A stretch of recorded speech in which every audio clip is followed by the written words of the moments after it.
आहे त्या साहित्यात कमी वेळात आणि तरी पण भन्नाट चव असलेल्या ह्या तिखट शेवया तुम्हाला जर खूप भूक लागली असेल तर सोपा पर्याय आहे. नमस्कार, मी सुजाता मगरे स्वागत करते तुमचं माझ्या यूट्यूबच्या एका नवीन व्लॉगमध्ये. तर तुम्ही बघू शकता इथे ताटामध्ये मी सर्व साहित्य काढून घेतलेलं आहे आणि खूप कमी साहित्य आहे, म्हणजे आपल्याला की नाही आता छान असा पोटभरीचा नाश्ता इथे बनवायचा आहे. तर सुरुवातीला मी गॅसवरती कढई ठेवलेली आहे, त्यानंतर जो गॅस आहे तो पेटून घेतला आणि त्यानंतर ह्या ज्या तिखट शेवया आहेत म्हणजे आपल्याला बनवायच्या आहेत, त्यासाठी लागणाऱ्या ह्या जे शेवया बनवलेल्या आहेत म्हणजे ह्या घरगुती आणि पारंपरिक पद्धतीने शेवया बनवलेल्या आहेत, त्या 1 वाटी शेवया मी या कढईमध्ये जस्ट थोडंसं असं फ्राय करून घेणार आहे, थोडंसं भाजून घेणार आहे. आता ह्या करपू नयेत म्हणून थोडंसं चम्मच एक खांदी चम्मच ना थोडंसं तेल टाकायचं आणि छान असं परतून घ्यायचं. म्हणजे तेल टाकल्यानंतर काय होते की ते जे शेवया आहेत त्या कढईला अजिबात चिकटत नाहीत.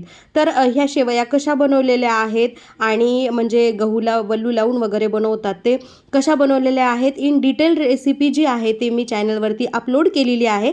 जर तुम्ही बघितली नसेल तर नक्की जाऊन बघा. अगदी सोप्या पद्धतीने, घरगुती पद्धतीने, पारंपरिक पद्धतीने ह्या ज्या शेवया आहेत त्या बनवलेल्या आहेत. आणि हो, या ज्या शेवया आहेत त्याची गोड पण शेवया बनवतात आणि जास्त तर गोडच शेवया बनवतात आणि त्याची देखील रेसिपी जी आहे मी ते चॅनलवरती अपलोड केलेली आहे. त्यामुळे शेवया कशा बनवायच्या, गोड शेवया कशा बनवायच्या, ह्या तुम्ही दोन्ही रेसिपी जे आहेत माझ्या चॅनलवरती जाऊन बघू शकता.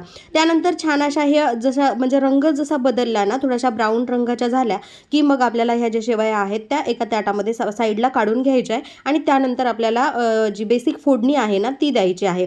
तर मुलांच्या टिफिनसाठी वगैरे पण तुम्ही ही रेसिपी यूज करू शकता आणि छान असा टिफिनला पण हेल्दी असा नाश्ता म्हणून तुम्ही त्यांना देऊ शकता.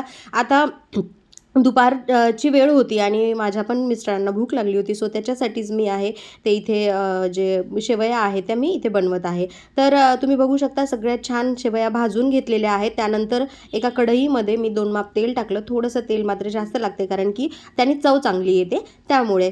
तर इथे त्या सर्वात पहिल्यांदा जसं आपण पोह्याला भाजून घेतो ना शेंगदाणे, त्याप्रमाणे शेंगदाणे जे आहेत ते छान असे फ्राय करून घ्यायचे, कारण की शेवया खात असताना हे जर दाताखाली आले तर खूप छान लागतात. त्यामुळे ज्या ज्या लोकांना तुम्हाला गोड शेवया आवडतात का तिखट शेवया आवडतात मला कमेंट सेक्शनमध्ये, ज्यांना गोड शेवया आवडतात त्यांनी गोड शेवया असं कमेंट करा आणि ज्यांना तिखट शेवया आवडतात त्यांनी तिखट शेवया म्हणून कमेंट करा. म्हणजे मला कळेल की तुम्हाला नक्कीच ह्या रेसिपी ज्या आहेत माझ्या त्या आवडत आहेत म्हणून. तर इथे जे शेंगदाणे आहेत ते छान असे फ्राय झालेले आहेत. त्यानंतर थोडंसं मला तेल कमी वाटलं म्हणून मी अजून थोडंसं तेल त्यामध्ये टाकलं. त्यानंतर हिरवी मिरची जी आहे ती यामध्ये बारीक चिरून टाकलेली आहे.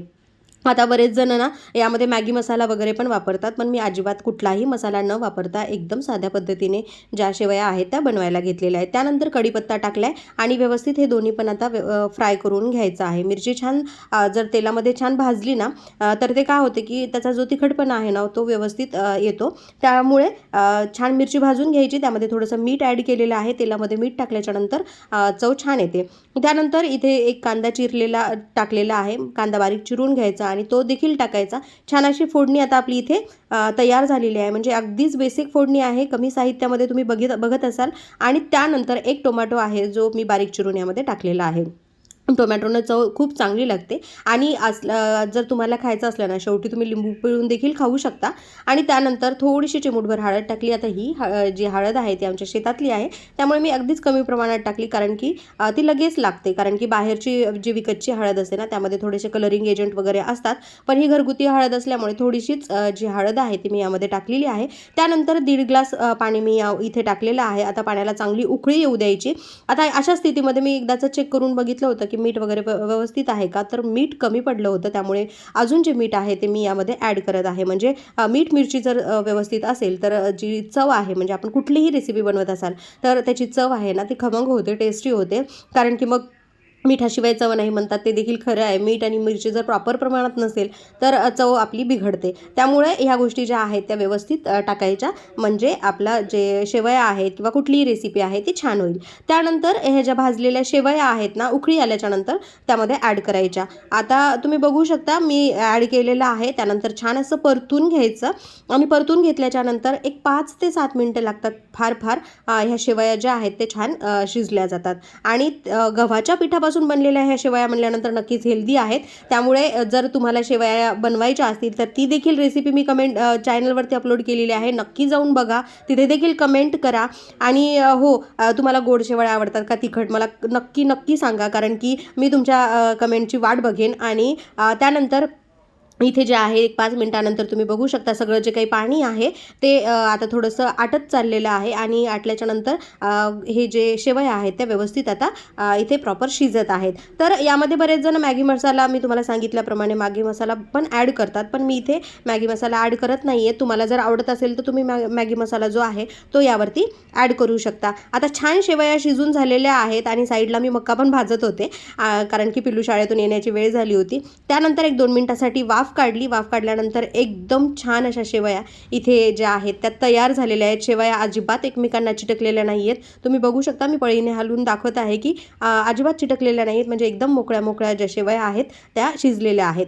त्यानंतर गॅस बंद केला आणि प्लेटमध्ये जे आहेत ते सर्व केल्या. आता ह्या शेवया ज्या आहेत ते मी माझ्या मिस्टरांना बनवत होते, सो आता इथे तयार झालेल्या शेवया आहेत मी त्यांना नेऊन देते. तर तुम्हाला हे तिखट शेवयाची रेसिपी आवडली का, आणि तुम्ही जास्त घरामध्ये कोणती शेवया बनवतात ते देखील मला कमेंट सेक्शनमध्ये सांगा. आणि व्हिडिओ आवडल्यास लाईक, शेअर आणि चॅनलला सबस्क्राईब मात्र नक्की करा. आणि अशा छान रेसिपीसोबत मी पुन्हा तुम्हाला भेटत राहील. तोपर्यंत चॅनलला सबस्क्राईब करा. बाय.